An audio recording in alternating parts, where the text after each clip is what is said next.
जय Shriram. Gurumauli YouTube चॅनलमध्ये आपलं स्वागत आहे. पौराणिक कथा, भजन कीर्तन पाहण्यासाठी आणि ऐकण्यासाठी आपल्या गुरुमाऊली यूट्यूब चॅनलला सबस्क्राईब आणि लाईक करा. व्हिडिओ आवडल्यास व्हिडिओ शेअर करा. आज आपण श्रीरामविजय ग्रंथातील अध्याय 28वा रणभूमीतील चमत्कार पाहणार आहोत. कुंभकर्णाचा वध झालेला पाहून रावणाचा धीर खचला. रामावर कोणाला पाठवावे या चिंतेत असता महोदर, महापार्श्व, नरांतक, देवांतक, त्रिशीर आणि अतिकाय हे 6 वीर रावणाकडे आले आणि म्हणाले, महाराज, आम्ही रणांगणावर जाऊन राम लक्ष्मणाला ठार करतो. आणि तत्काळ चतुरंग सेना घेऊन रणवाद्य वाजवीत ते रणांगणावर आले. हे पाहताच कपिवीरांनी राक्षसांवर हल्ला केला आणि ते राक्षसांना बराबर मारीत सुटले. ते पाहून नरांतक वानर सेनेवर धावला. तेव्हा आगंदाने एक जोराचा लताप्रहार करून त्याला ठार केले. ते पाहताच महापार्श्व, महोदर, देवांतक आणि त्रिशर या चौघांनी चहूकडून आगंदाला घेरले. हे पाहून वृषभ, नीळ आणि मारुती आगंदाच्या साह्याला आले. त्या नळाने महोदराचा वध केला.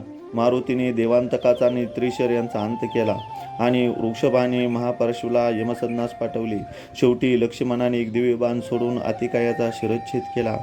अतिकायास 5 वीर रणात पडल्याची बातमी कळताच रावण मूर्छे येऊन खाली पडला. त्यावेळी इंद्रजित म्हणाला, पिताजी, मीच आता युद्धाला जाऊन शत्रूचा नाश करतो. असे म्हणून चतुरंग दळासह तो रणभूमीवर गेला. तेथे त्याने आपल्या सभोवती सैन्याचा कोट धरून रक्ताने स्नान केले, रक्तवस्त्र नेसले, अग्निकुंड पेटवून बेहड्याच्या समिधा व मोहऱ्या यांचे मंत्र उच्चारित विधीपूर्वक हवन केले. आणि ते पूर्ण होताच त्या अग्निकुंडातून धनुष्य, बाण, तुनीर, अनेक प्रकारची शस्त्रे, अश्वसारथी यांनी युक्त दिव्य असा रथ बाहेर आला. त्या रथावर बसून इंद्रजित मेघाड लपला आणि वानर सेनेवर बाणांचा वर्षाव करू लागला. त्यामुळे हजारो वानर रीस गोलंगुली धाराती पतन पावले. वानर सेनेत एकच हाकार उडाला. शेवटी राम लक्ष्मणावर 100 बाण टाकून त्यांनाही मूर्छित पाडले आणि दुधंबी वाजवून हर्षाने लंकेत परतला. राम लक्ष्मणासहित सर्व सैन्य इंद्रजिताने जर्जर केले. त्यावेळी बिभीषण आणि हनुमान फक्त सावध होते. संध्याकाळ झाल्यामुळे त्यांनी चुडी पेटवल्या आणि हातात त्या घेऊन ते रण शोधू लागले. शोधता शोधता त्यांना जांबवंत आढळला. मारुतीने त्यांना सावरून उठून बसवले. त्याने राम लक्ष्मणाची चौकशी केली. तेव्हा तेही मूर्छित असल्याचे मारुतीने सांगितले. तेव्हा जांबवंत म्हणाला, सूर्योदयापूर्वी जर कोणी द्रोणाचल घेऊन येईल तर त्यातील औषधाच्या सुगंधाने वासाने राम लक्ष्मण सावध होऊन सर्व वीर तत्काळ उठतील. तेव्हा मारुती द्रोणाचल आणण्यासाठी निघाला. जाण्यापूर्वी तो म्हणाला, मी येईपर्यंत तुम्ही लक्ष्मणाचे दक्षतेने संरक्षण करा. तदनंतर मारुतीने जय श्रीराम असे म्हणून उड्डाण केले आणि सप्तसमुद्र ओलांडून तो द्रोणाचला जवळ आला. तो म्हणाला, हे गिरिवर्या, तू परोपकारी आहेस. युद्धात राम लक्ष्मणास शर जलाने युद्ध आहे, तेव्हा त्यांना सावध करण्यासाठी तुझ्याकडील दिव्य औषध दे. तेव्हा द्रोणाचल म्हणाला, मर्कटा, माझ्यावरील औषधी देवांनाही दुर्लभ आहेत, त्या मानवांना कशा मिळतील? या उत्तराचा मारुतीला क्रोध आला आणि तो म्हणाला, द्रोणा, तू औषध देत नाहीस, तेव्हा मी तुला आता उचलून नेतो. पहा माझा पराक्रम. असे बोलून मारुतीने आपल्या शेपटीने द्रोणाचलाला गुंडाळले आणि त्याला शेपटीत लोटून मारुतीने हातावर घेतले. अति वेगाने रात्रीच्या 4थ्या प्रहरी सुवेळा चलास आला. याला पाहताच बिभीषण समोर गेला.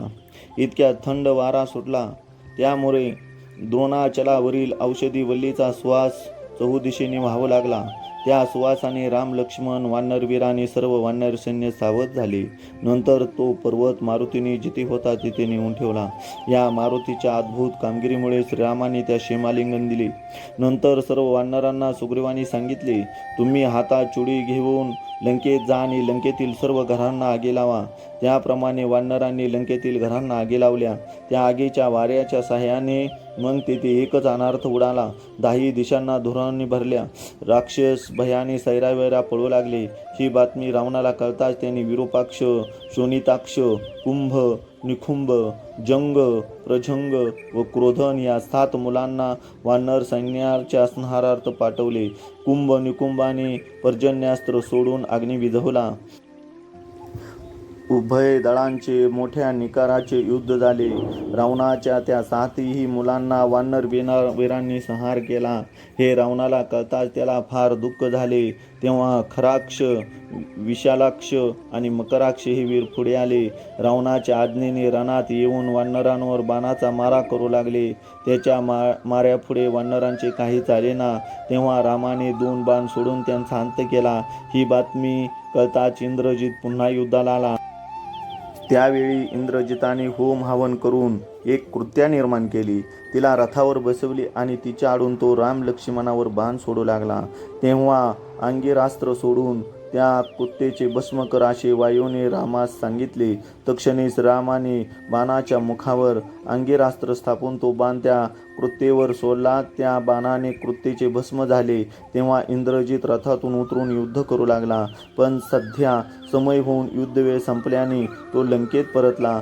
तेव्हा रावण त्याला म्हणाला, पराक्रमी इंद्रजिता, तू प्रत्येक वेळी शत्रू सैन्याचा संहार करून परत येतोस, पण रात्र संपताच ते सावध होतात, त्रास देतात.